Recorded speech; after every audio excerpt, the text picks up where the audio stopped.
This is the Burgundy box. And I particularly love how it radiates out from the fireplace in all four directions. They were going to build this beautiful house, right, that nobody else could understand what the heck it was. The house is all one room, basically, and there are no doors. You feel like you're in the middle of the woods, when in reality, you're at the end of a street in an old neighborhood.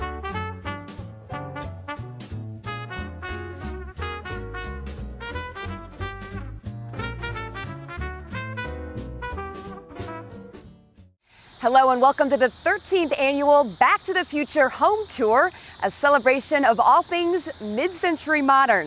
I'm Mary Rachel Redman, Around Indiana feature reporter for Inside Indiana Business with Gary Dick out of Indianapolis. I'll be your host, taking you inside 5 landmark homes across the state, each with its own unique story. Developed in 2007 by Indiana Modern, this tour was born out of a desire to educate and inform fans and friends of modern design, all while having just a little bit of fun. So without further ado, let the 2021 Back to the Future Home Tour begin. Our first stop, Munster, Indiana. For David and Amy Carter, it was vintage love at first sight, or maybe more appropriately, their love of vintage items at first sight that brought the couple together over 25 years ago. Over the years, I've not fallen into just my love of modern furniture, but just grown into it. High school, college, and beyond, I loved like the kitschy stuff, the accessible things that I could afford. And especially after meeting David. Amy and I each had a modest collection when we first met. In fact, on our first date, when I saw her apartment, I was like, I've got one of those, and I've got one of those, and hey, we've got the same.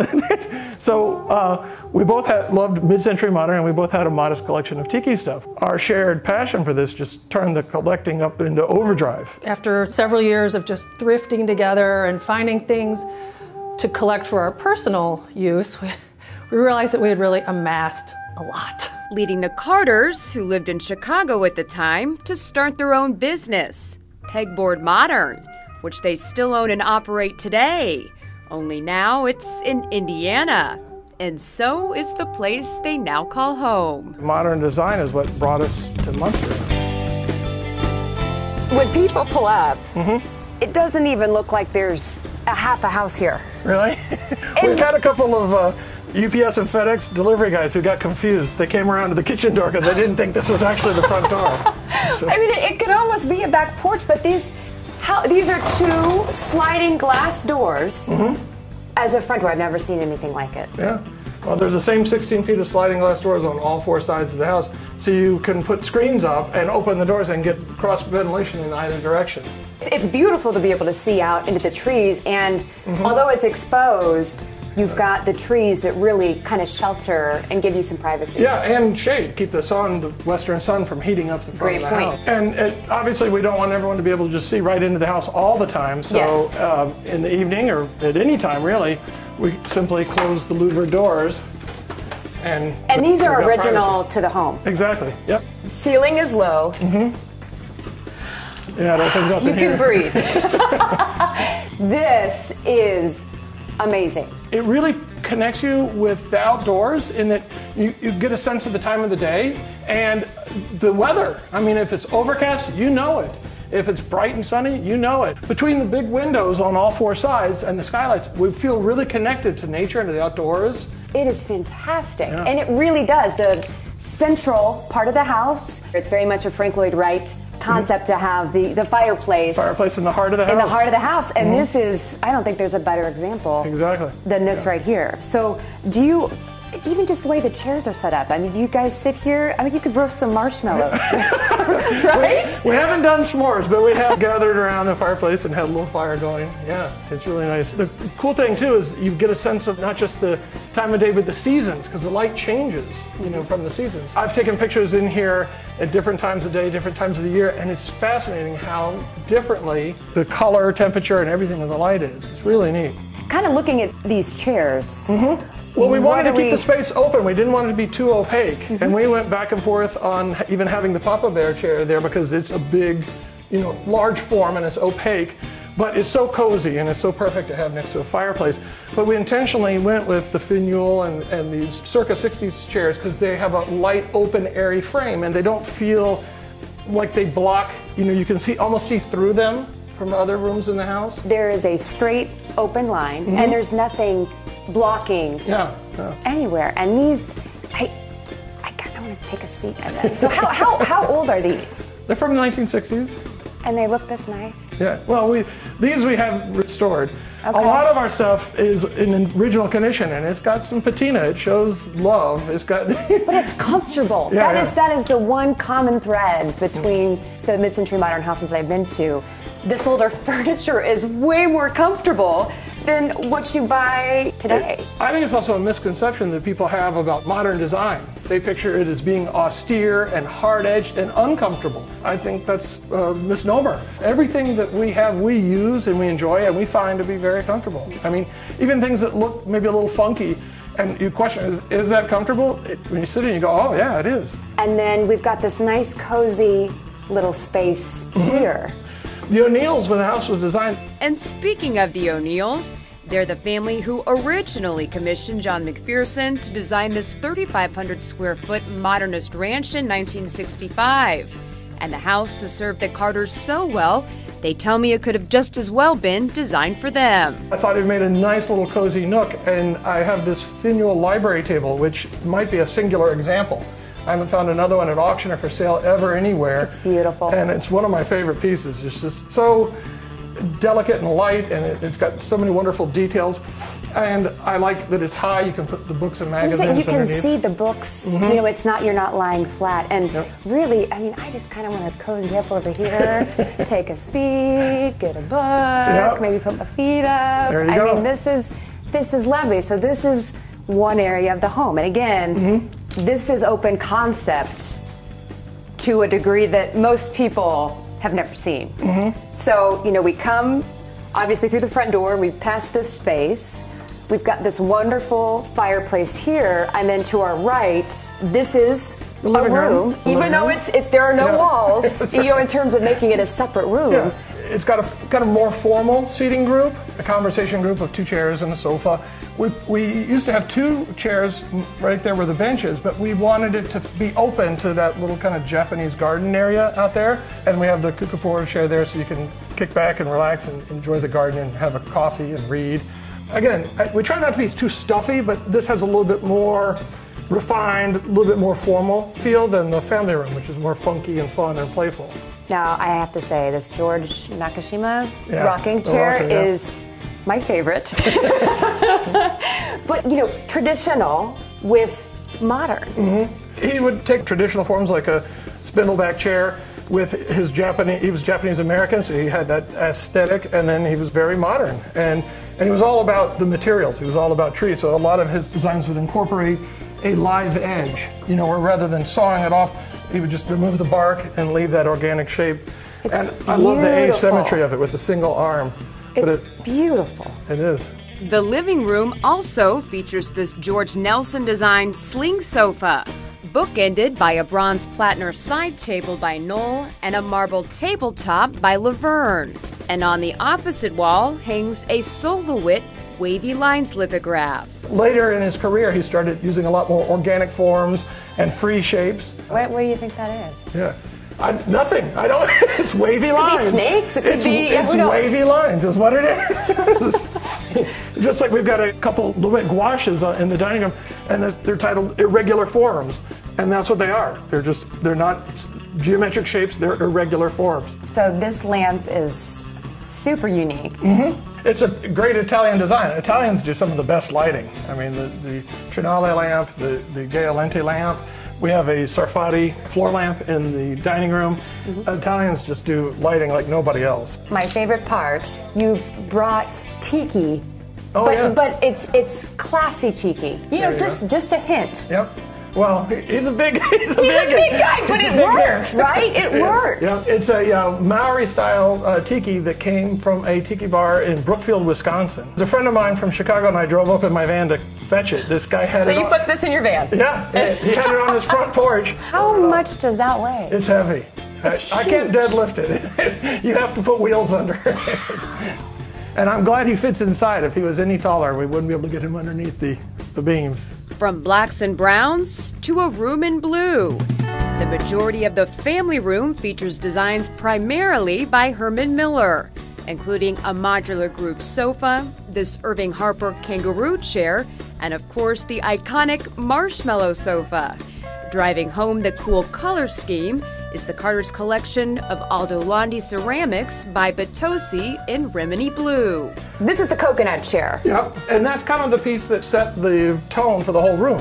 We were in Kalamazoo, Michigan, driving around, and we passed a house, and this was sitting on the front porch. And we got out and we asked the folks, whose chair is it? And they said, it's ours. And I said, would you ever consider selling it? It's just sitting out on your porch. And the guy says, sure, a friend of mine gave it to me. He found it at a thrift store. And I said, just name your price. You tell me, I'll pay whatever you want for it. And he's like, how about $40? And But you knew that it was very valuable. It was a coconut chair. Should I feel bad? I don't know. It was a bunch of college guys, and I gave them $40 as fast as I could, and they were actually pointing and laughing at us as we drove away with the chair. They said, well, we got beer money for the weekend, and look at these idiots. They just paid $40 for that thrift store chair. Joke's on them, though. In fact, the guy who I bought it from, he said, oh, the Dorito chair? He called it the Dorito chair. I can see that. That works too. The best part of this room, not only the colors, but you've got room dividers on either side, and then this is your entertainment system. Exactly. And this came original with the house. We thankfully today can put a flat screen TV in there. And you can hide everything. Our stereo, records, the turntable. It's great because when we tell the kids TV time is over, we mean it. Shut that door. TV time is over. There's no TV in the room anymore. I love that you can't see the TV. TV's not the focus of the room. It's a personal preference, but I would prefer not to see someone's TV. Yeah. And this was already like this when you got I'd rather here. look at a colorful picture than a big black rectangle on the wall. Exactly. These room dividers. So let's say, hypothetically, you could have a party going on out here, and Just seems like just that. hinged here, and you can do it on both sides. Yep. You really don't need a babysitter. That's right. It's just thoughtful design by the architect. It's almost like this is the kid side of the house. Are these the three kids' bedrooms? Three kids' bedrooms back there, and a bathroom. Yep. The wood flooring in here is beautiful. I love how it's variegated in width, and I love the little beveled edge, and I particularly love how it radiates out from the fireplace in all four directions. Yes. All the common spaces that make up this cruciform shape, the floor goes out in the same. It's this geometric pattern here. So I recognize this. This is a Mart's tile tabletop, and this is one of the carts. And what I love about this, I can just... No worries. Bam. No circles, no mess. That's right. I love it. We've got 2 or 3 Mart's tables here, which for that very reason. The cart is great because it gives you extra surface when you have company over. You can wheel stuff from the kitchen into here. This, by far, is my most favorite section. Yeah. It is so aesthetically pleasing. You've got the Warren Plattner table and chairs, and the lamp is placed absolutely perfectly. I wish I could do that in my own house. It actually wasn't there. We installed it kind of a swag style because all the other lighting was built in, but I really liked the Scandinavian pendant lamp, just giving a nice little central light right over the table. And the Plattner dining table and chairs are finished in bronze. It's almost like a line drawing in space. And I have a friend who advocates dining tables should only be round. I agree. He doesn't think there should be a head of the table. He thinks they should be round and everybody should sit and look at one another. The perimeter of the dining space features a small enlarged credenza by Fenouil. The bench, you remove the upholstered seat, it's just another table. Interesting. It's a bench or a cocktail table or a serving table. You've got a lot of Fenouil all throughout the house. Why? I just love his design aesthetic. I mean, it's just warm, it's sexy, it's curvilinear, it's exquisitely made. I mean, he worked with some of the top cabinet makers in Denmark, and then obviously with Baker Furniture in the U.S. It's just iconic stuff that never goes out of style, and I just find it so visually satisfying to live with and look at. I can't get enough. You've got just slightly different colored woods, but I think sometimes people get a little nervous to mix woods. He would do that on purpose, yeah. This is teak and birch combined. That's teak, and it's got the cane doors. Similarly, Edward Wormley, who designed for 30 years for Dunbar Furniture, who is from Bern, Indiana. This is a Dunbar Listen to Me chaise, and it mixes woods as well. It's got maple and cherry in the center. And it sits just far enough from the dinner table to take a little snooze by the windows. Is it comfortable? It is. Is it?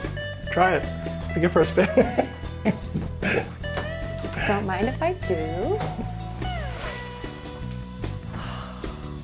Okay, tour's over. Isn't that nice? It's very nice. We'll keep a little pillow in the room so that if you're reading, that's the only time you want to get your head up, you know. It's the only thing that is lacking is a little headrest or and pillow. You've got the beautiful view. Let me give it a hand. Thank you. Oh, I love this room already. Well, wow. This is part of the quadrant that Amy and I occupy, one of the 4 brick garages. We have a study in here, which we use kind of as a library with all of our art and design books. A womb chair and a womb settee that are comfortable to sit and relax and read in. A little desk to sit and study or take notes or whatever. But perhaps the best part of the room is this interesting montage of skeletons in, everything from antique frames to modern frames to pink frames. Sure. And this is you. Yeah, it's a group of paintings that I did. The idea was that they were like family portraits, but kind of like in reverse Dorian Gray, and they're all archetypes. There's the cowboy, the lumberjack, the businessman, the salesman, the old soldier, the sailor, the little girl in a pink dress. And I love it. I'm telling you, there's something about the way that this furniture is made where it hits the small of your back and your neck just right. I know something really, really special is hidden behind this closet door. Please. All right. Please show the people. Don't usually open our show the people. Have you ever seen this many Hawaiian shirts in your life? Oh my, what are there, 100? 200? I lost Maybe? track of what. We have extras. We have a bunch that we can't even store in. This is just what's on hangers. These are the favorites. These are the regular ones that actually get worn. Oh my God. Wow. It's another addiction. Once you start collecting Aloha shirts, it's hard to stop. That was the initial introduction to the master bedroom. So what all do we have here in your room? Oh, it's pretty simple. We have a bedroom suite, this Jens Rissam design. We have a gentleman's chest, a long dresser, couple of nightstands. We have a pair of Finuel number 45 chairs and a Finuel bench. And I love this up here. Oh my. Those are fabulous. I mean, I used to not be able to pass by one of those little photo strip booths without sitting in and having our picture made. I love the way it's all put together. And I like how the pattern is echoed with the Evelyn Ackerman wood carving. And similarly, the Lisa Larson porcelain fish textures and repeated and it gets lines. smaller, slightly smaller. Really, in a nutshell, that's kind of also a part of collecting to me is curating, putting things together and making connections and relationships between wildly disparate things. Yeah. So that they're visually interesting and compelling on their own, but in combination with one another, they become even more interesting. And it works. I hope so. It works. Again, aesthetically pleasing. I keep using that word, but that is what I think when I walk through your home. Thanks. Everything just makes sense. And just around the corner, come on down to the Taboo Tiki Lounge. This is our escape. This is where we come down to in the middle of a frigid, cold Midwestern winter, and we can enjoy a Mai Tai and pretend that we're in the South Pacific, that we're in Hawaii. I don't even know where to start. This is awesome. It's not just a home for our collection, it's our environment, our lounge. This is like you have your own legit tiki bar in your basement. You are kidding me. If we had a special knock on the door, we could open a speakeasy. You really could. It's like down in the basement. Tiki easy. I mean, it's from the ceiling to the floor. You know, I love these puffer fish. That's a staple of a tiki bar decor. So where would one buy something like that? One of the largest ones I got down in Tarpon Springs. They had these huge ones, and I converted it myself to a lamp. Some of the other ones have been lamps in previous tiki bars. So this light behind you. People call it the lava chunk lamps. They're really dark and moody. They have a pop of color. I mean, look at the lamp. The shade. Yep, that's a Whitco piece, and Whitco was what they furnished Elvis's jungle room at Graceland with, and it's all carved out of swamp cedar with a chainsaw, actually. His aesthetic is very unique and always identifiable. When you see that heavily carved dark wood. So this here is... That's Whitco. Okay. The chairs are Whitco. These tikis are Whitco, the tiki bar. Beautiful. Of course, you got to have a liberal use of faux leopard. When I think of tiki, I think of the Elvis movie. He must have really enjoyed making that if he had a guy, you know, do the Jungle Room, right? Is that kind of what tiki stuff? Yeah. He did the famous concert in Hawaii, and they filmed several movies in Hawaii. And in fact, there's a mug, a commemorative mug, that was given out, I think, to cast and crew from Blue Hawaii, and it's actually in the shape of Tiki Bob. Hallwalls production, Elvis Presley, Blue Hawaii, a Paramount picture. Can you see that? I like this lady. Isn't that awesome? It's beautiful. It's got the wahine or hula girl and the tiki. How many tiki? Oh, I don't know. Do you even, I mean, how is it even possible to count? No, because we have collector's-itis. We have duplicates of many of these. What if one were to break? You need to have a backup. Always got to have So a backup. we have doubles of overwhelming majority of the collection, which is sad. So we have boxes and boxes stored away. Sad but smart. Yeah, well. Right? You love it. And on that note, we toast to tiki. Cheers. Cheers. And to our next tour that takes us to the hills of New Albany and a house designed by renowned architect John Johansson.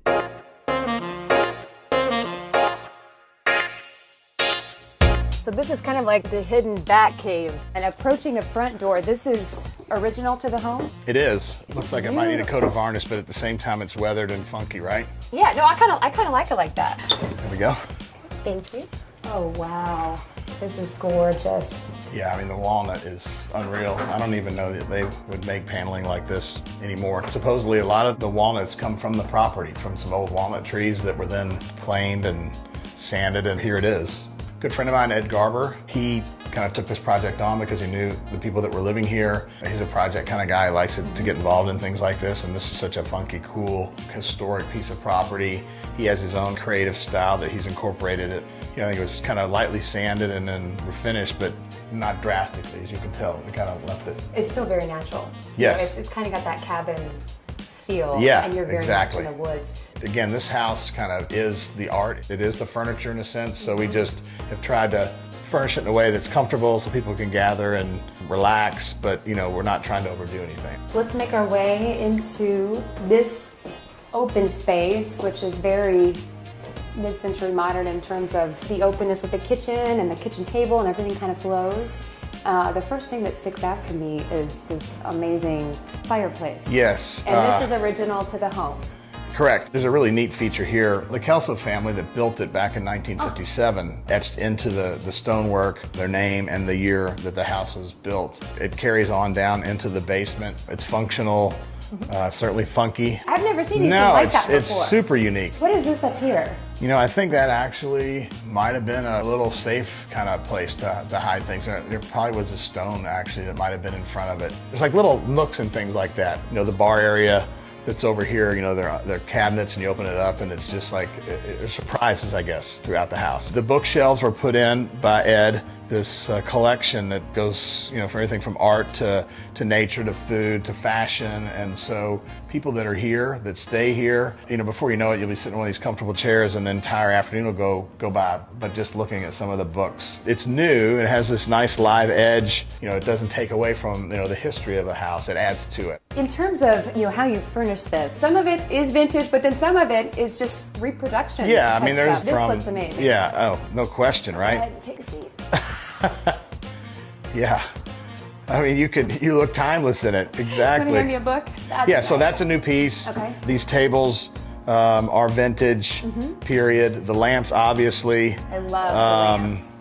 Put a little height in the room. You know, Yeah, the couch exactly. being a little bit lower. No question. And then these floors, now are these? These are new. are new. Again, nothing fancy. Okay. Just functional. It's kind of high traffic area. The rug is from one of these mid-century design within reach places. Table as well, and it just comes together. It blends really well. So I'm looking at this here. Yeah. So does this extend Yeah. out? Yeah, Oh, it's like wow. Okay. It's interesting. I mean, we should actually think about uncovering more of that because it is gorgeous. Really pretty. Yeah. We have fires in there in the winter. Does it help with the heat? I mean, you've Yeah. got a lot of windows. So. Yeah, it's great when the fire's going and it's like this place that kind of adjusts to the season and the people that are here. From the living room. Yes. Here now to the kitchen. If you look at this old built-in range top sink, This is insane. What is that? Automatic griddle? you got me. I guess if you're going to make waffles in the morning, there's probably an attachment that you just, kind of pop in there because there's similar things there. The range top does work, but again, you see that the walnut continues just throughout the house. Kind of a smaller refrigerator because this isn't a house that's lived in, it's a house that's enjoyed. So people that come here having creative retreats or heard about the house or kind of in our ecosystem, they come and they may stay a couple days at a time. So it's kind of just right, comfortable. This is all windows. Yes, the whole back side of the house. That was one of the bigger expenses That's in incredible. the renovation was these big picture windows. And again, each season's different. Right now, everything's lush green. You feel like you're in the middle of the woods when in reality, you're at the end of a street in an old neighborhood. The back deck is great. There's a gal that lives here locally that obviously does an incredible job with the planters. This is a cool embellishment. Yeah, that's again where Ed Garber's creativity has come through. He picked up these plates that I guess had things punched out of them that were thrown to the side and probably would have been melted down, and then he found them and he's put them up as kind of the railing, and it's just super interesting. Absolutely. Yeah, no, it totally changes the porch. This home, it was built in '57. Yes. And then there were some lean years where it really fell into disrepair. Yes. The ground was up to the window. Yeah, there was some serious kind of structural work that had to be done before you could start, really thinking about the creative elements of it. And Ed, I think it became more of a project actually than even he realized. But once you're in something like this and you're restoring it, I mean, you can't go halfway. You have to just get it to where it's stable and secure, and he did a great job with it. You're very strategic about where to put your artwork. Yes. And I guess more so Because the when house you're not. is the art, right? Yes. This is a super interesting piece. Emily Kelsa, who lived here for 7 years, you can see she made the work in '62. We got in touch with her family, and this is on loan from them and from her. So, And it matches beautifully with Right. the wood paneling on the walls. so we're happy that that's here. Yeah. It's a great connection to the people that built the house and were here back in the 50s and 60s. This is a great view here at this piece. Vinhei Keough, who is a California-based artist. He actually created that work while he was in Kentucky. It's a self-portrait of him. There's a lot going on with that piece. Looks like sunscreen or powder. Yeah, or I chalk think or... it's all about identity and skin color and race and sexuality, and a lot is happening in that work. But you don't have to deep dive into it to that level to just see how gorgeous it is. I mean, it's almost sculptural in the way it looks, and it fits perfectly on that wall. The master bedroom kind of in the back of the house. Oh, wow. Pretty much windows Yes, everywhere. everywhere. You know how a lot of times you'll walk into Yeah. an older home and there'll be that kind of old musty smell? Yeah. It's so clean, the windows, and I think that having wood paneling is a bit more forgiving than a white Yeah, it's a wall. lighter wood too. I mean, it's rich, but it's not a dark paneling, because this place would feel and look completely different if it was, several shades darker. It wouldn't have that lightness. You can still see across to the living space. So this is kind of like a little atrium here. Yeah, it's just a little cutout, a nook. It has a massive and amazing Oh, magnolia. wow. Oh. Been here for a long time, clearly. The furniture is super simple, not trying to really do anything special. Initially, when I was in here, I was like, is that a chair? So I kind of sat lightly Yeah, I mean, on it, and so it made me a little nervous. Kind of a chair, kind of a table. Look at that. We got it in Chicago at an antique store. Definitely an odd kind of unexpected little. But super functional and very, very cool. Pop a color on the bed. It's super comfortable. My wife and I'll come over here sometimes and we'll just kind of have our staycation. We enjoy the place. A bit bigger bath. We did redo the shower, put kind of a modern shower head, which is comfortable, has a nice kick to it. The tile, you know, is a contrast. It's a kind of a deep, rich blue. I love it. The sink in the area there was built in here a long time. You know, what people try to recreate in boutique hotels and Airbnbs, this place has it naturally. Yeah, it does. It's just the way it is. For in-house, Yes. the philanthropy that you run through here, artists come to stay here is just kind of a retreat. Yep. And you've got a book where they sign Yeah, I mean, it's and like I thank guess you. any Yeah, place, guest it's kind book. of a guest book. This is one of the first ones. I think there's several others actually. Matea, an LA artist. This is very indicative of her work. It's a kind of a micro little piece that she did. She stayed here the June 12th through the 30th in 2016, and hopefully that was a moment in time in her career where she could kind of really think about what she was going to do next. It's been an incredible program. The artists in the community have been enriched by it. The folks that come here, some of them quite noteworthy, they leave and they're like, wow, what an experience. You've had a couple people from California say to you, this place is amazing. Right. I want this house Right. out where I live, but it would be a lot of money. Yeah, they're like, oh my gosh, if this was in the hills, you know, it'd be millions of dollars. And that's also the great thing about places like this. It's great to be the steward of it, and hopefully we can, you know, get them ready for the next generation, whoever takes kind of the reins of these types of things next. From teacher to pupil, we head north on I-65, where a former student of John Johansson takes brutalist architecture to West Lafayette. This house sits right across the street from the original poultry farm house by the Riley family. This particular house plan by Evans Woolen was designed for another street over here east, and the building commission would not approve of a flat-roofed modern house in the neighborhood. Evans Woolen, often credited for bringing brutalist architecture to his hometown of Indianapolis, was 31 years old when he built this home for the Gerritsen family. Dr. and Mrs. Gerritsen came from the Netherlands. Purdue University had hired them. He is a physicist, and she also was an interpreter and a physicist. And Woolen's specialty in contemporary architecture spoke to the Gerritsens' sensibilities as European immigrants. You could not find more professional, more gracious people. They were absolutely ideal to work with. Built in 1959, this mid-century modern gym is almost exactly as it was when it was built 61 years ago. This is the original redwood siding. Redwood is such an impervious material to the elements, and if it is maintained properly, it's just going to last for a long, long time. The only major changes from the exterior are that the roof has been redesigned. The wood has not been replaced, but it has been painted many times. I like to repaint this every 3.5 to 4 years, just to keep it in really tip-top shape. Welcome. Wow.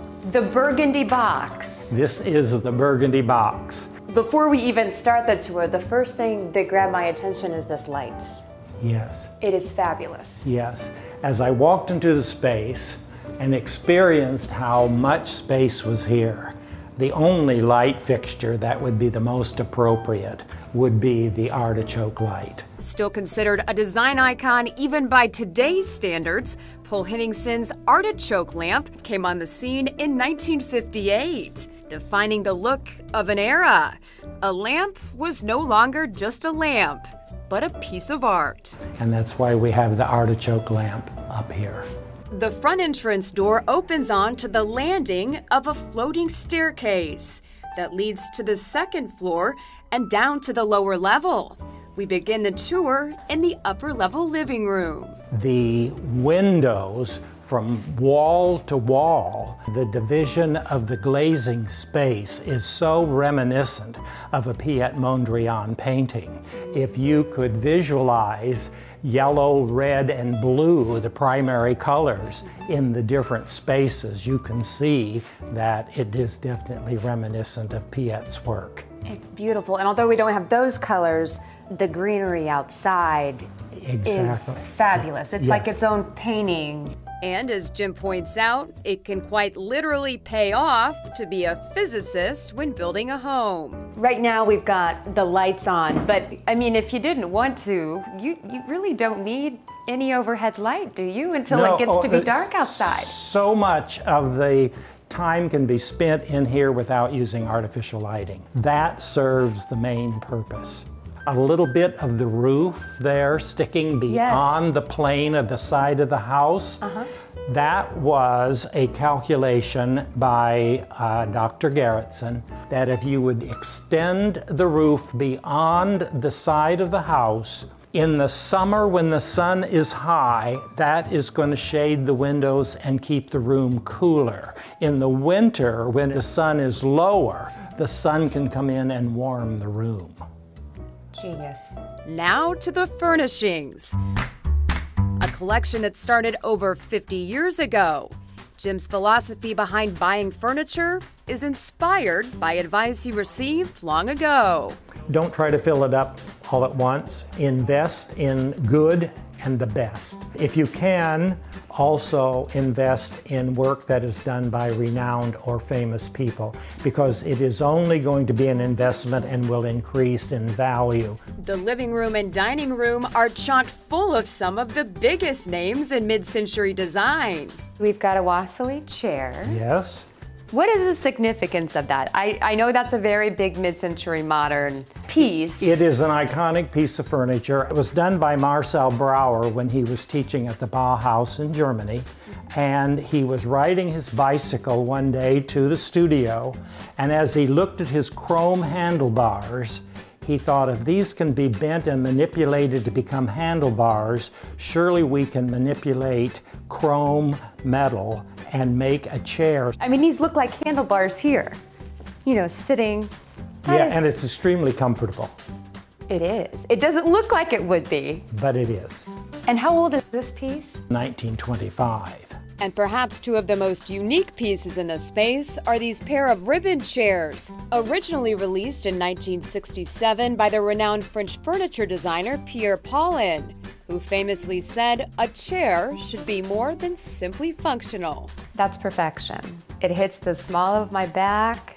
That is comfortable. It does not look like it would be comfortable. This couch, Milo Boffman, right, typically pretty flamboyant. This is rather tame. It is, for his style. There was a period about 2 years there where his things were a little more modest, a little bit safer, because not everyone was going to be going for his more or less wilder, shall we say, more contemporary designs. So this piece actually was in a very small window there of about 2 or 3 years, and then trying to find the right fabric. Why not choose fabric designed by a man dubbed the Dreamweaver?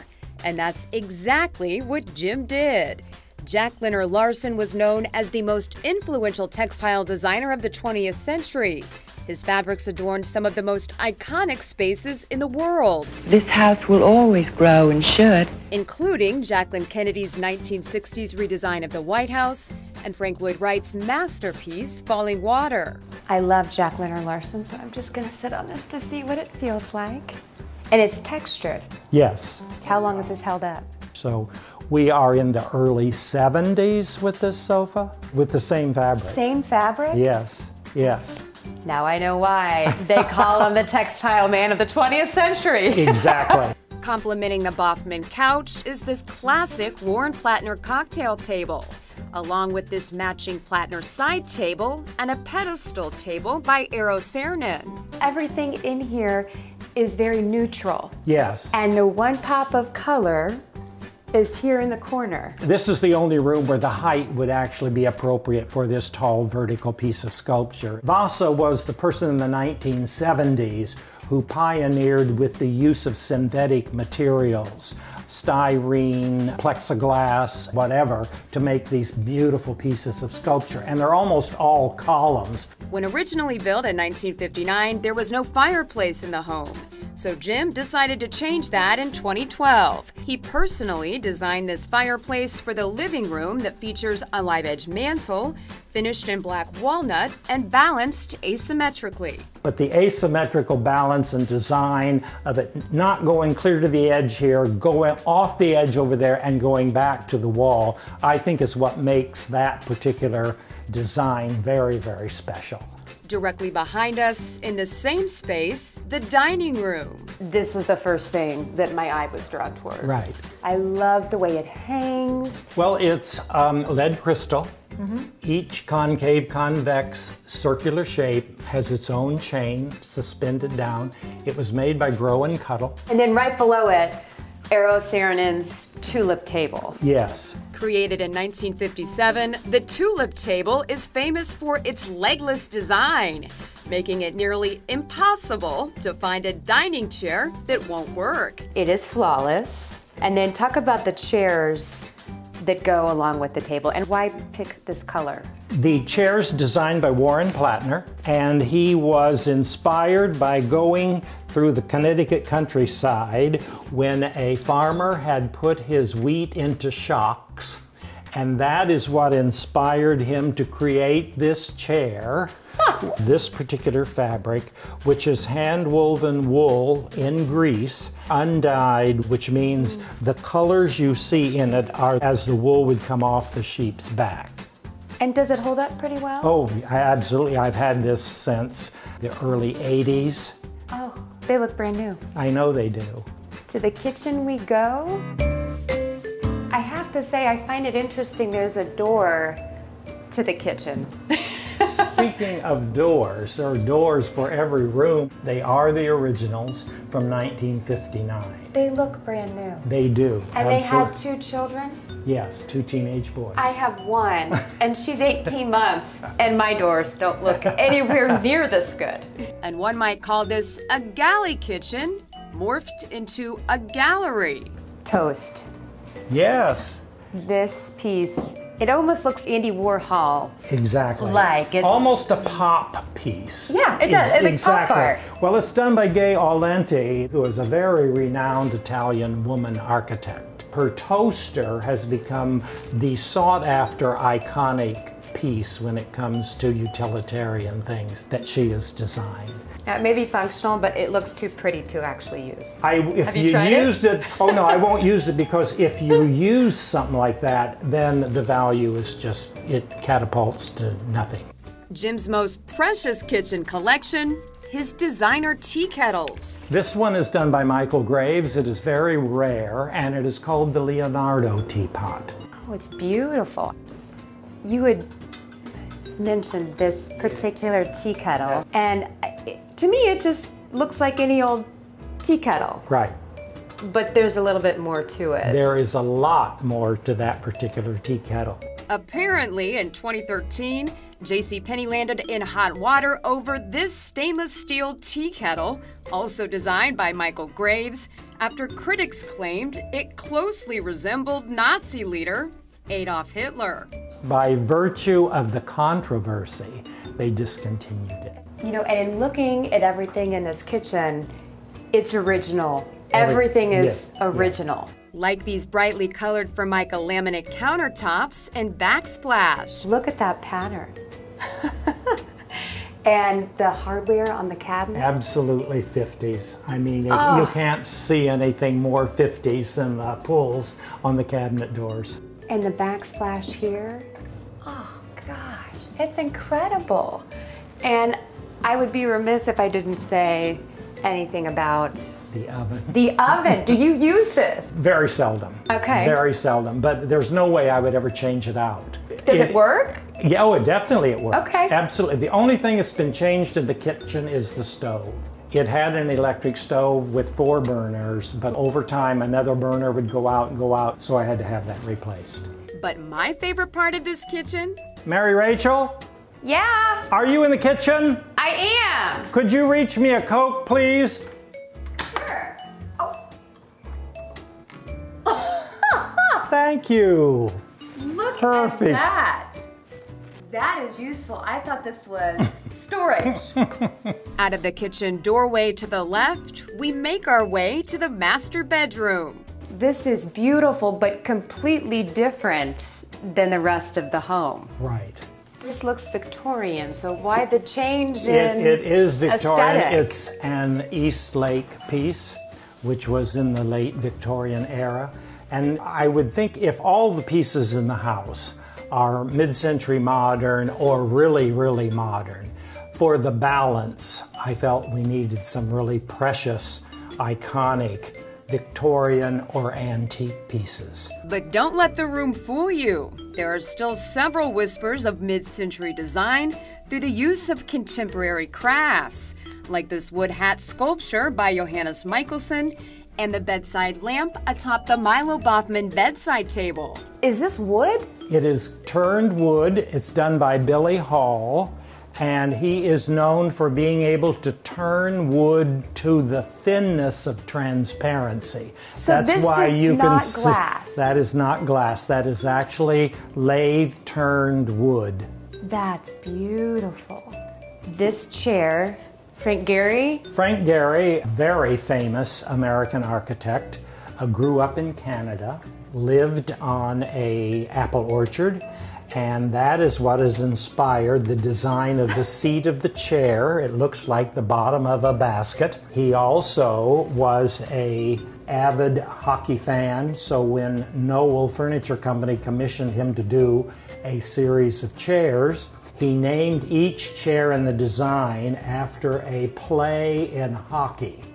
And this is the cross-check chair. And what about this lamp here? This is a Laurel lamp. It is a classic 1950-ish design, and it's very popular now with mid-century modern, primarily because of the mushroom globe. Now we're making our way to the office. You wanted to point out a particular chair. That chair?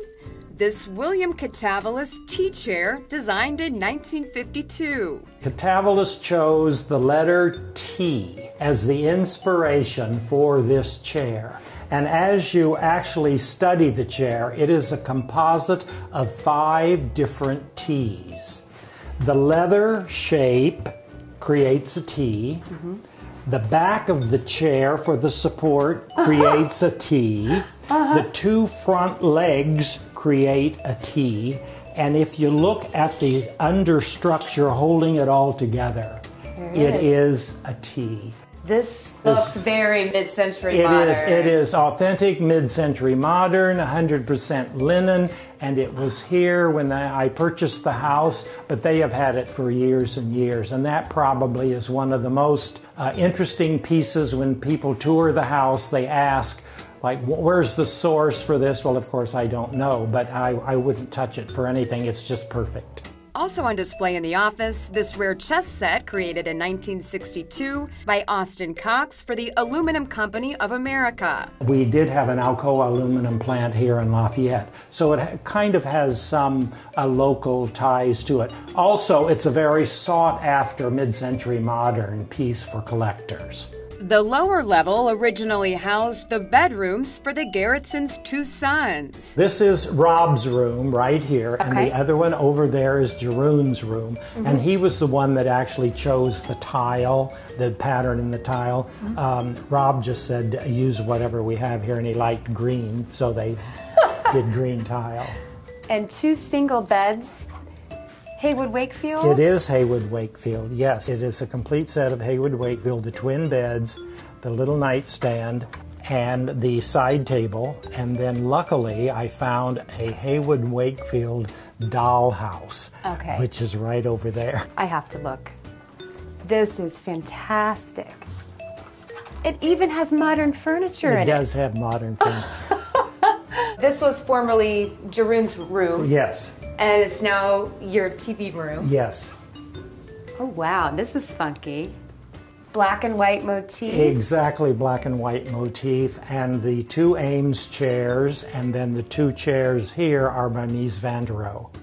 I love this. It is so appropriate because it's black and white, and it fit the theme of what was in this particular room. And a little birdie told me that you painted this. Yes, this was done when I was teaching high school, which would have been, I was teaching in the 70s, so mid-70s probably would date that particular piece. It completely transforms the entire room. It does, yes. And the knotty pine on the walls. Yes, I wouldn't touch it. After Jim spent 40 years as a high school art teacher in Kokomo, it's only natural he transformed what was formerly the Garretson Boys' playroom into an art studio. This is where the action is, as you can tell.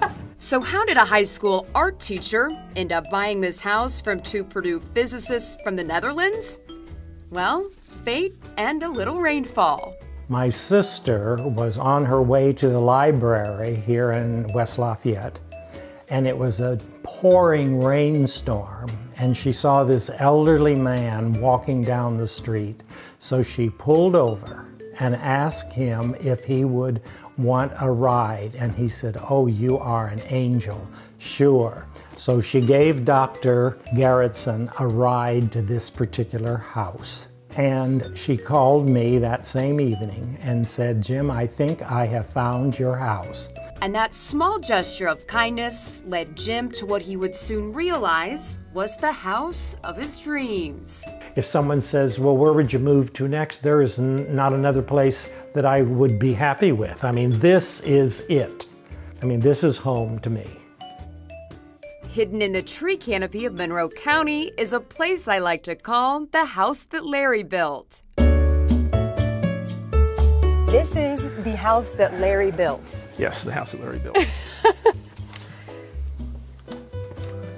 Wow. Immediately you see The openness. the openness and the ceiling to floor windows. Yeah, I love the fact that with this location you can see outside, see nature every time you look around. So this is the gallery, and all of the artwork is local artists for the most part.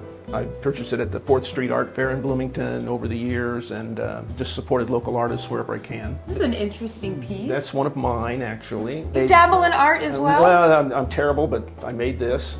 Architecture, art.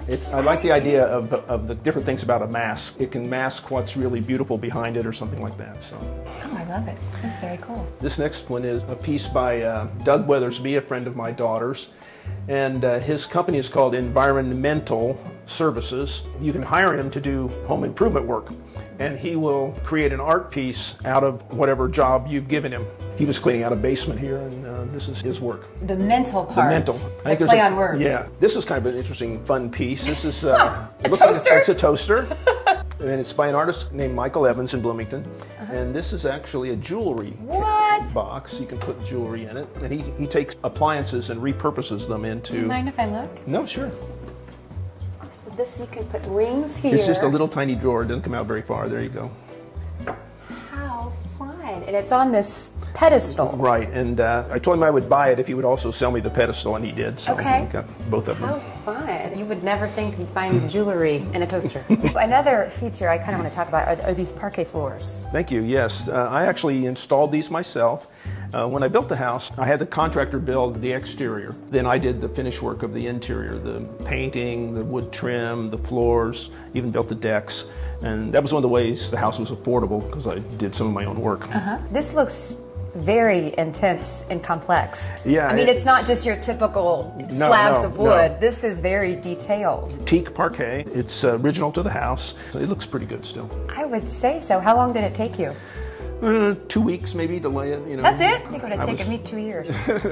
Here we are, wide open space, and you have these floor-to-ceiling windows, and the view. I mean, you literally have artwork 360 degrees around your house. Mother Nature takes over with the artwork there, right? This time of year it feels a little closed in because everything's in leaf, but the rest of the year it's just wonderful. You can see for miles.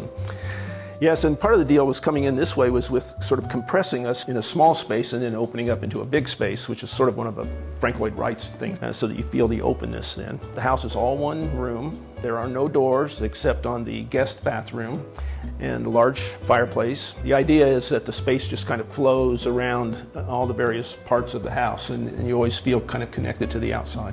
How did you decide on this cedar for the interior beams? I tried to match the bark of the trees outside. Not only that, but a darker gray color. When you look outside, it lets your eye see the view better than if it was white. This way, it feels a little bit more uninterrupted. Against the trees, you can sort of tell that. It looks like kind of what it does. Like a tree. I mean, from here, this vantage point, it could be. It's kind of an optical illusion. Right. These are Mies van der Rohe designed chairs, the Barcelona chairs. His design philosophy is what inspires this house. Form should follow function, clean, elegant design. This is also the coffee table. Coffee table he also designed. These are designed in 1929. You know, that's how old. And these are original pieces. I've owned them for like 30 years, yeah. I've lived in a house trailer on the property while I built the house, and that was in the house trailer along with 2 other Mies chairs. I think I was probably the only house trailer in Indiana that had Mies furniture. You have designer furniture in a trailer? Directly in front of us, above your fireplace, it's a local artist. Yes, David Dale, an old friend of mine. He and another artist took on the project of what they called Painting the Wabash, where they did a series of paintings from the beginnings and the headwaters in Ohio all the way to where it empties into the Mississippi. And they spent 2 years doing these beautiful paintings of watercolors along the route. And then at the end, they auctioned them off, and all the money went to preserve the rivers. And this fireplace is probably amazing to sit, watch the snowfall. Yes, yes. Is this double-sided? Yes. It looks different. I've not seen something that looks like this. There's sliding glass doors. The side over to the left is the wood storage, and then the rest is the open part. Also, I get solar heat from all this glass because it faces south. On a sunny winter day, it'll heat the house completely by itself, just with no furnace at all. Just now, was that by design? Yes, absolutely. So we're still, essentially in the same room, but here's the kitchen. Here's the kitchen. It's designed to be almost like a piece of furniture. And the idea is that the flow of preparation starts at the refrigerator, chop the vegetables, whatever, wake your way to the stove and then to the table. Very practical. Very practical. This is opalescent granite from Minnesota.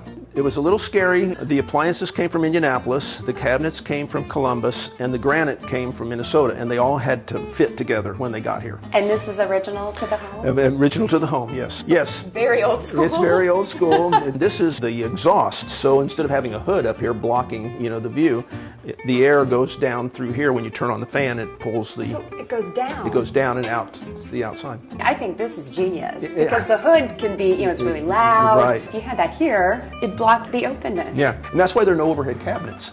Okay, this is the dining room, so if you want to take a seat... Beautiful. And these are Pollock chairs. Pollock chairs. Flatner dining room table. Yes. This is actually a TV, not just a piece of glass on the wall. What? That's hidden behind a piece of smoked glass. Makes it invisible when it's not on. It looks like a regular TV. You can adjust the colors to compensate for the bronze tinted glass. And when it's off, it just looks like a bronze tinted piece of glass, which is the same glass that's on the fireplace, on the china hutch. And initially, I thought you maybe were one of those people that didn't have a TV. Right. I like TVs in their place, and this is the place for this one. So. It's completely eye level. Yeah, it's at eye level, which gives you the best viewing angle. Because it's almost kind of like a piece of art, right? Yeah. I mentioned it looking like a cell phone, but you don't really know what it is when the television's off. And probably most important, I just noticed this, are these your speakers? Those are the speakers. I wanted to get really flat speakers, so they're held on with magnets. Grills are magnetically attached to the big speaker part up above the ceiling. This gives me goosebumps. Yeah, it should. It's Frank Lloyd Wright's funeral in 1959. According to his last wishes, he wanted his casket to be borne on a farm wagon drawn by horses. And a friend of mine, John Auhauser, was a professor of photojournalism at Indiana University, took this photo when he was a photographer for the Milwaukee Journal in his early career. But this is the very moment that the farm wagon passed under Frank Lloyd Wright's home, Taliesin, in Spring Green, Wisconsin. And the people following are his students. It's chilling just to see that, the Taliesin just, slightly in the background. And I've never seen this photo before. John, he had the only copy, I think, himself in his home. And I was there at a party and saw it and had the same reaction you did. I got goosebumps when he told me the story. My partner, Diane, contacted him for my birthday and said, I know you don't want to give these out, but could you make one just for Larry for his birthday? And so John agreed to do that. So I treasure it. It's great to have. Did he say at all what it was like to be there? Did he understand the importance and significance? He did, because Frank Lloyd Wright was a very famous architect, so he knew this was a significant event, and I think he was happy that he got to be assigned to cover it. Coming to the master bedroom? Master bedroom. You'll notice there is no door. So... You had a daughter. I had a daughter. There's no door. There's no door. How did that work? It actually worked okay. I mean, when you think about it, most people train their children, like if the bedroom door is closed, they're not to go in without knocking or announcing themselves. Basically, we did the same thing. We trained her from a toddler that when she comes down the hall, before she gets here, she has to say knock, knock. And she does, and she probably still does to this day, because she was brought up that way. She just says knock, knock, and then we say, yes, you can come in, and she can come in. Talk about the color scheme in here. You've got yellow. Yeah, one of the things about the house, the color scheme, all of the exterior is painted white. The cores are color coded so that this core, which is the bathrooms and the closets, is yellow, and the kitchen core is green. This wall is the only wall that touches the house on the exterior. It's the only... In the entire house? In the entire house. And so it's gray, partly to kind of give the idea of like maybe it shouldn't be there. So we're going into the master bathroom and closet, dressing room, yes. And then there's this amazing closet. What is this? This is actually office furniture from Bell Telephone's old offices in Indianapolis. And it's beautiful, matched walnut, and now I'm using it as a dresser because it works out great, you know, for your socks and everything, you know. Just perfectly organized sock drawer. Yeah, you got your sweaters and t-shirts, you know, and jeans. This sketch, is that your daughter? That's my daughter on my lap. Many years ago, we took some drawing classes, and the woman who taught them, while she was teaching you, she was also sketching you, and so she did that for us. How old was your daughter then? Probably like 2.5 or 3. And she could go to a sketch class? Well, she was well behaved. That's amazing. She's just sitting in your lap watching you. Yeah, she's very sweet. And then there's a skylight in here, yes, which a lot of people, when they come to visit me, especially when they use the guest bathroom, they go out and they keep trying to turn off the skylight, you know, because they think it should be... I did that. You did. It does. It's really misleading. You get so much light. Yeah, you do. What I love from this is you can access the porch from your bedroom. And from the living room. So there's dual-sided doors, and it is just absolutely tranquil out here. Yeah, it's cantilevered out. It feels kind of like you're flying, you know, floating in the air. It's pretty high up. It is. This is a Paolo Soleri wind chime. This is one that's actually signed by him, and they're beautifully cast bronze, sand-cast bronze bells, and they have a nice tone. Looking out this way, this is the 1-acre Larry-made lake. Yes. You built this body of water. I did. With your bare hands. Me and a contractor with a bulldozer. Actually built it before the house. Debated how close to put the house to the lake. Should we put it like here or farther, closer to the, you know, the entrance up there? But ended up here. I'm glad we did. You get a nice view of the lake. It attracts a lot of wildlife. It's wonderful. How long did that take? Maybe 4 months, but it took a year to fill. It's a glass box, you know, 60% of the outside is glass. It's symmetric. I mean, if you cut it down the middle, you could, you know, cut it in half both ways and it would match. I think it's sited nicely on the edge of the hill looking down into the ravine of the lake. It's beautiful out here though. It really is tranquil.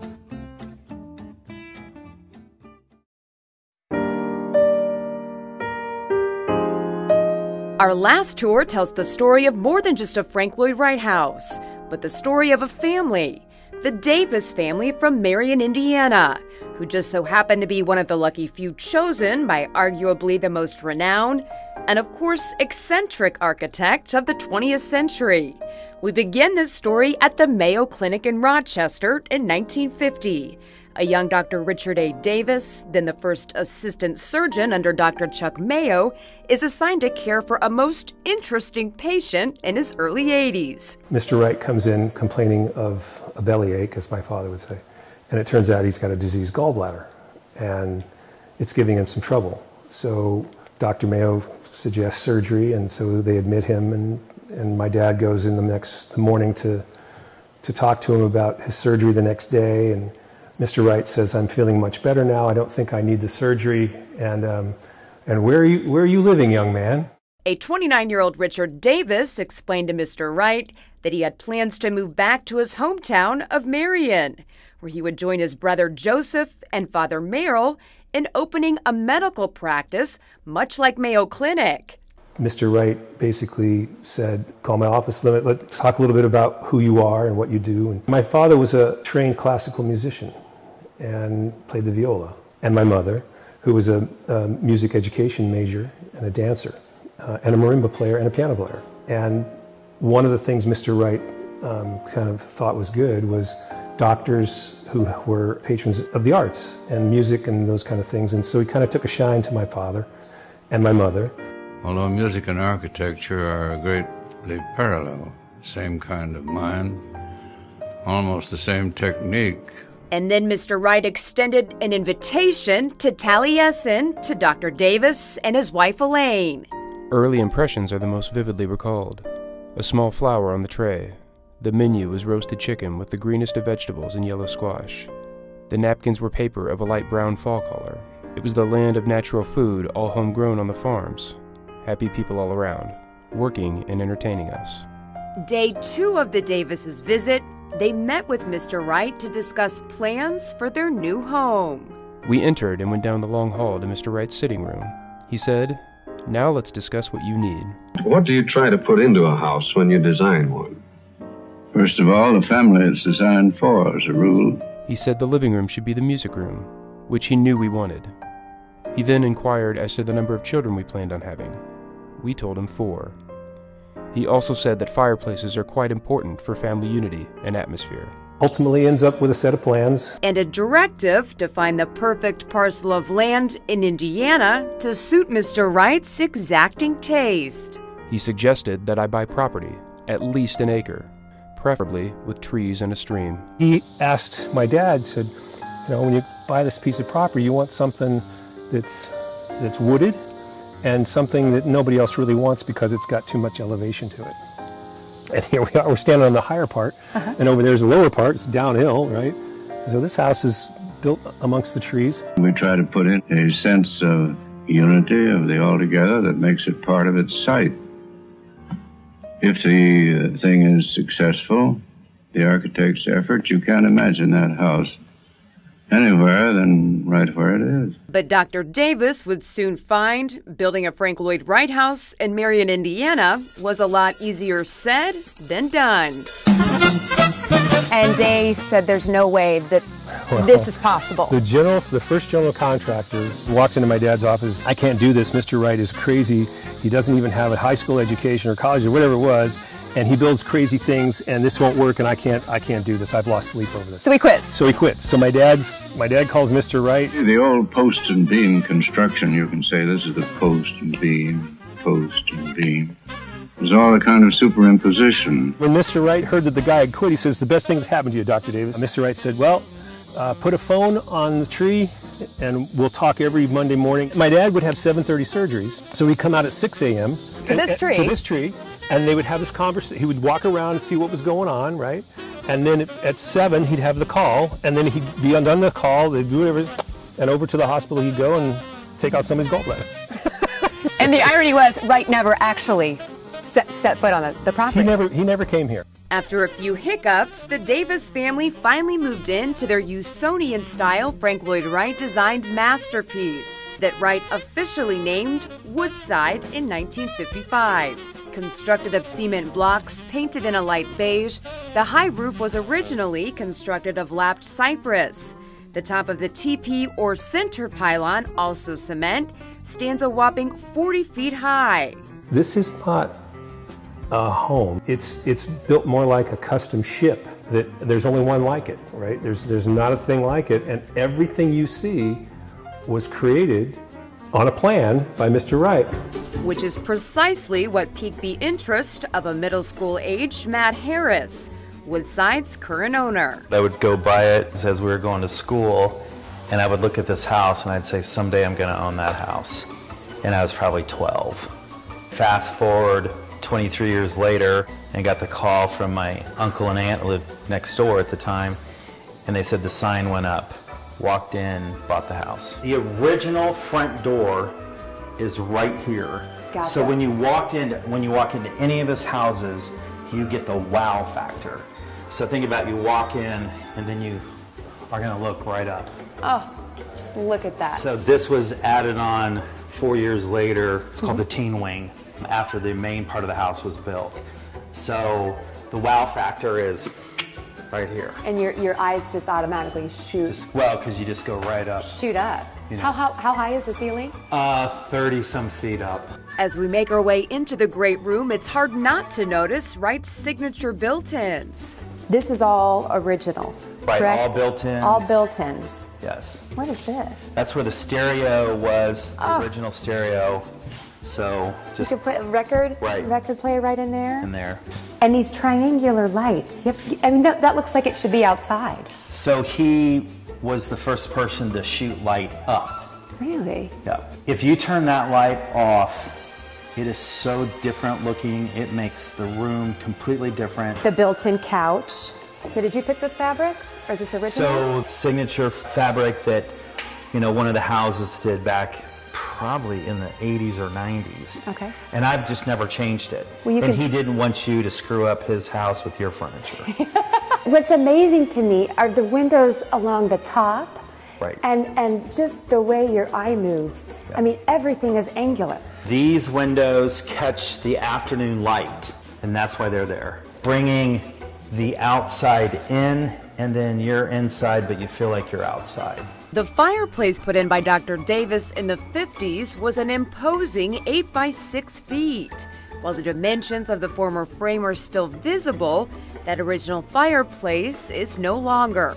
Today it features a wood-burning stove installed by a previous homeowner. So this had a beautiful, big, iron, thick gate that was below where they put the wood on it. This wood-burning stove is a savior in the wintertime because with all these windows, and a lot of the windows are just single pane, you can see the blowers on that. Another source of heat, the floor. One of Wright's more popular innovations. Perhaps the most important one was gravity heat, floor heat, where the heat is in the floor beneath the slab in the broken stone bed. And with a thick drugget on the floor, you have a reservoir of heat beneath you. So you sit warm, you can open the windows and still be comfortable, and the children play on a nice warm surface. And speaking of the floors, this is the original Cherokee Red. Yes. That is signature Wright. When I purchased it, there was runners in front, but carpets in some of the rooms. I pulled it all up, and then we had to hand wax the floors, bring them back to original so they look like old red leather. A lot of hand waxing to make them flow with the other floors. But these are the original floors to the home. Right. And you're never supposed to paint them. You're just supposed to keep waxing them, wax on, wax off. Wax on, wax off.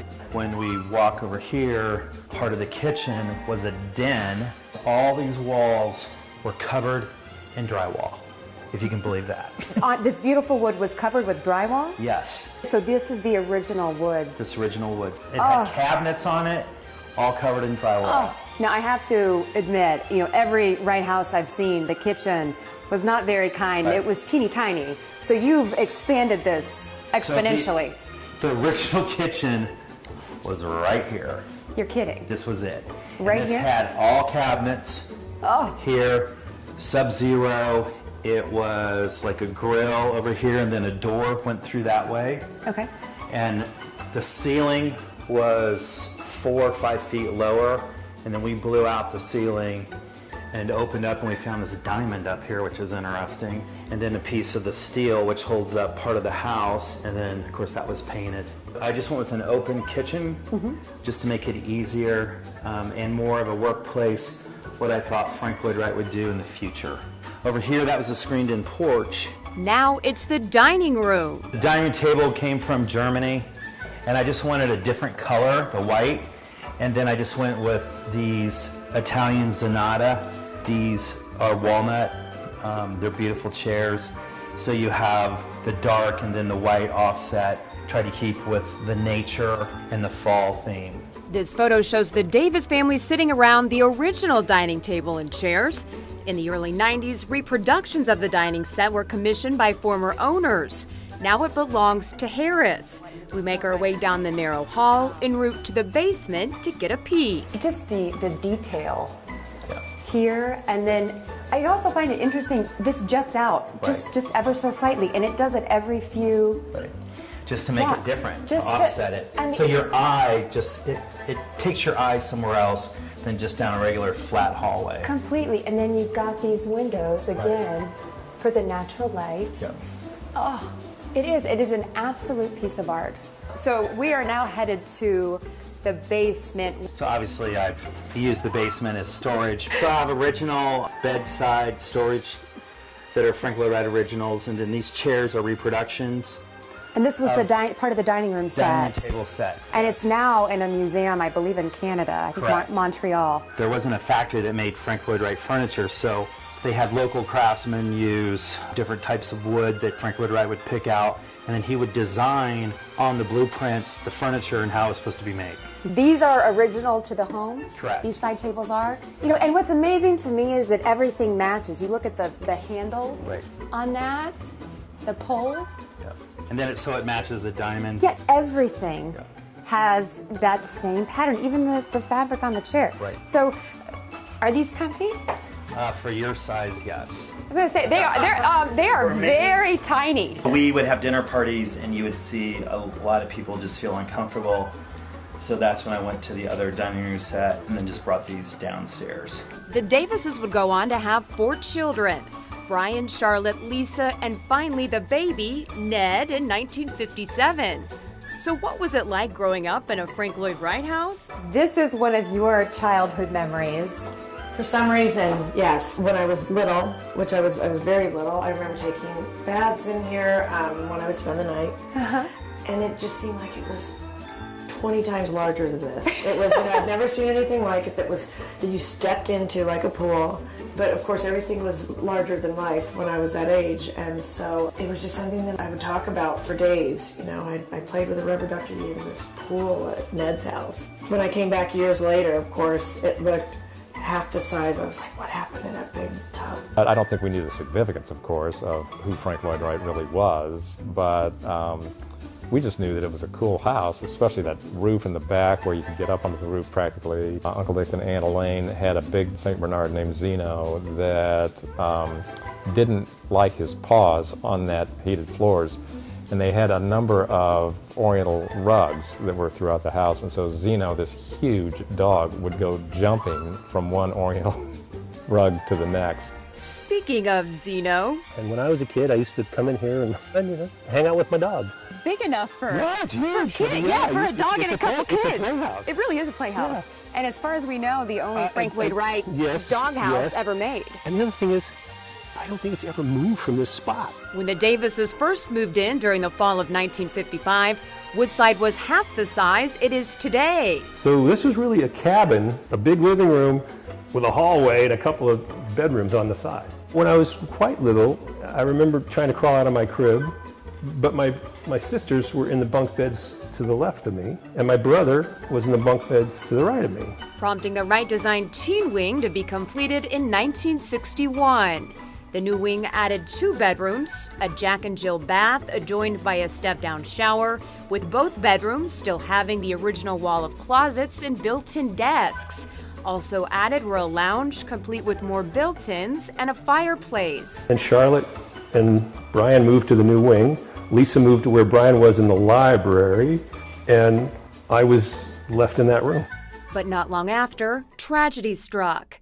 Elaine Davis, mother of 4, died of colon cancer at just age 40. She died just a few days after the Cuban Missile Crisis.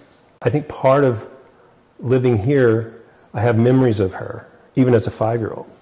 Very vivid memories of being in certain parts of the house. So the Japanese garden was a feature that my mother wanted, and they were pretty true to the design of how a Japanese garden went.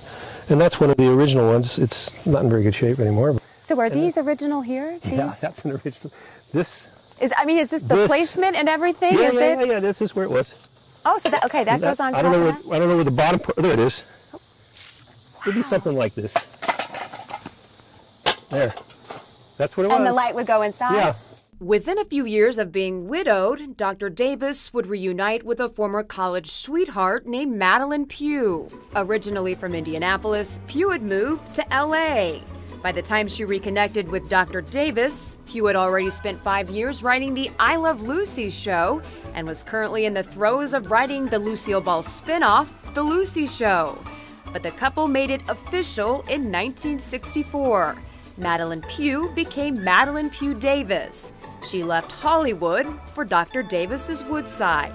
Something that really just seared through my memory was sitting here in the living room with the family and watching the I Love Lucy episode where they are at the candy factory. and they're at the Candy Belt. She had these episodes on reels, and it was on a projector, and that was just something we did on an afternoon with the family. You know, I had never even seen it on TV, let alone just, you know, in their living room. But it was like I didn't think anything was abnormal about that. It wasn't like, that's my aunt that created this. When my mother and stepfather got married, the deal was they weren't going to be here that long. So California was really the place where we were going to end up growing up. And then they were married for 45 years. I was only 6 when they moved to California. A lot of what I know about the house, you know, came from my uncle. You know, we were very, very close, and he would just sit and tell me stories about his house, because I mean, this was, you know, his love. He loved creating this house, and until his dying day, you know, Frank Lloyd Wright was just part of his inner soul. I think there was a relationship there that went a little beyond, because as the problems with the building this Frank Lloyd Wright house in this small town became, you know, quite difficult for my dad, towards the end of it, Mr. Wright would end up answering the phone and just talking to my dad, and so there was this relationship. So when the photograph of my older brother and sister in Mr. Wright's study was about the time they finished the house, I think Mr. Wright actually just kind of, he knew who my dad was, you know, and my mom, and he kind of, I think there was probably some connection that, because they were talking their language, you know, they spoke the same stuff. In the end, Dr. Davis would depart his beloved Frank Lloyd Wright house on Overlook Drive in 1966. This is his legacy. And my mother. This is what they did. This was their thing. Thanks to all of you for supporting this year's Back to the Future Home Tour. Indiana Landmarks and its affinity group, Indiana Modern, wish to thank all of the homeowners who so generously shared their homes with all of us, demonstrating their passion for preserving the best of Indiana's architecture. From Lake Michigan to the Ohio River, the state has a legacy of modern design all Hoosiers can be proud of. Thanks for joining me.